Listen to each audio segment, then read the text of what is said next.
Kesimpulan saya pertama adalah bahwa bahasa Inggris itu penting sebagai media kita untuk berada dimanapun sebagai masyarakat dunia.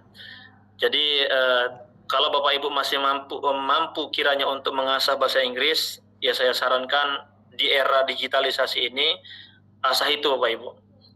Saya juga belajar bahasa Inggris bukan karena memang saya masuk ke kursus tertentu gitu atau apa. Memang saya pernah kursus, tapi lebih banyak saya itu otodidak. Saya belajar di YouTube, saya mendengarkan ceramah-ceramah bahasa Inggris di YouTube gitu kan, mengikuti. Artinya lebih banyak di era sekarang nih, lebih banyak kita belajar. Gitu juga dengan kita Mas Korib, sudah pernah ke sana, ke Auckland, ke New Zealand, alhamdulillah di tempat yang sama. Dan kesimpulan saya bahasa Inggris itu penting. Dan tidak jauh lebih penting ketimbang bahasa Arab. Jadi bahasa Arab itu sangat penting, bahasa Inggris itu penting. Kenapa? Tanpa bahasa Arab kering hati kita ini untuk menikmati ibadah, kan gitu kan? Ibarat kata Imam Ahmad itu macam orang merepet, tak tahu nilai rasa dalam ibadah ketika kita tak tahu bahasa Arab, kan gitu. Macam orang ngigau, apa yang diucapkan tak tahu rasanya, tak tahu maknanya. Kalau tak tahu bahasa Arab. Tapi kalau tahu untuk menjadi masyarakat dunia sekarang, ya tentunya dengan bahasa Inggris. Jadi ini yang masih memungkinkan Bapak Ibu yang untuk mengasah bahasa Inggris, saya ajak ya untuk mengasah terus kemampuannya. Niatnya dulu saya ditanya, kenapa kamu belajar bahasa Inggris? Saya jawab bukan untuk apapun. Karena memang niat dari awal dulu Bapak Ibu saya bilang saya ingin dakwah ke overseas gitu, ke luar negeri. Alhamdulillah terwujud gitu ya. Jadi memang walaupun sederhananya pimpinan pusat Muhammadiyah itu menunjuk UMSU menunjuk saya begitu, kronologinya seperti itu. Oke, itu sesi sharing dan sekarang saya mau masuk ke sesi berikutnya, yaitu ini saya mau memastikan kita UASnya kapan ya Pak Samin? Tanggal 28-29, berarti Jumat Sabtu yang akan datang, Ustaz. Oke, Bapak Ibu, saya memastikan tidak ada soal yang akan saya berikan kepada Bapak Ibu sekalian. Namun saya ingin Bapak Ibu berinovasi sendiri. Apa yang Bapak Ibu bisa kirimkan ke saya dalam bentuk produk apapun yang sifatnya yang masih punya relasi terhadap inovasi pembelajaran yang Bapak Ibu lakukan di kelasnya masing-masing, apapun itu. Jadi poinnya misalkan Bapak Ibu itu membuat slide misalnya yang di slide itu Bapak Ibu menunjukkan apa sesi yang Bapak Ibu gunakan, penguatannya dari sistem pendidikan, misalnya dari segi manajemen kelas atau dari kuis. Bapak Ibu membuat kuis apa di mana begitu dengan kuis, dengan aplikasi AI misalnya. Apapun itu bentuknya, nanti bisa dikirimkan ke saya melalui link yang sudah produknya itu dikirimkan ke Pak Relator. Pak Relator mengirim ke saya dalam bentuk boleh file Google Drive, link Google Drive begitu ya, atau dia apapun itu. Jadi bentuknya apa? Bisa Bapak Ibu misalnya Bapak Ibu membuat video tutorial fikih toharoh misalnya. Itu berarti Bapak Ibu sudah menggunakan inovasi pembelajaran berbasis IT dengan video pembelajaran. Menggunakan video pembelajaran mata pelajaran fikih itu bisa diterima, bisa. Nanti Bapak Ibu kirimkan, kalau boleh jangan videonya Bapak Ibu, karena video itu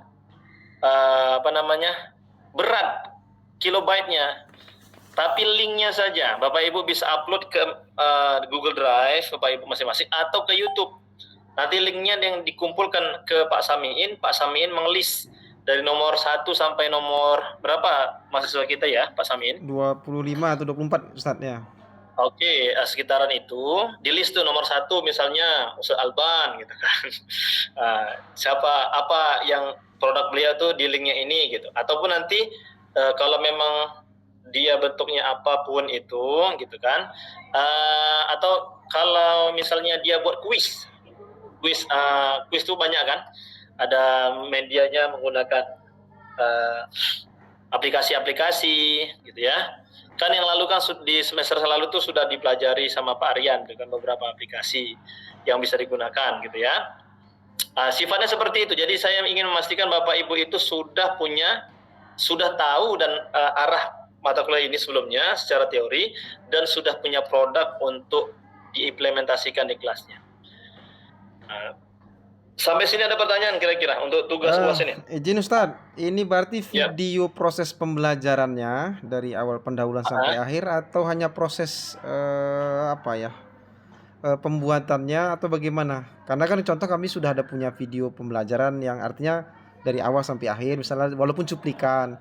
Macam sekolah saya itu tidak ada listrik, jadi saya buat media khusus. Walaupun dengan media, kalaupun saya di tempat numpang di musola orang misalnya pakai listrik di masjid, karena di sekolah nggak ada, karena SD terpencil gitu. Nah, jadi anak itu saya bawa, jadi dengan Infokus, dengan ada baru media itu dengan games, media yang saya buat sendiri dari kardus dari apa itu. Gimana gambaran Ustaz? Itu nanti di videokan aja itu. Ada videonya itu Pak? Ya lagi di gamenya itu ya ada gitu, lagi praktiknya, lagi nyusun. Saya nyusun gambar sih, tapi dibuat kis deh susunan itu saya jadi anak-anak nyusun sih kelas 2 SD gitu, jadi nyusun dia tahapan berwudu. Itu dia menggunakan media apa? Gambar?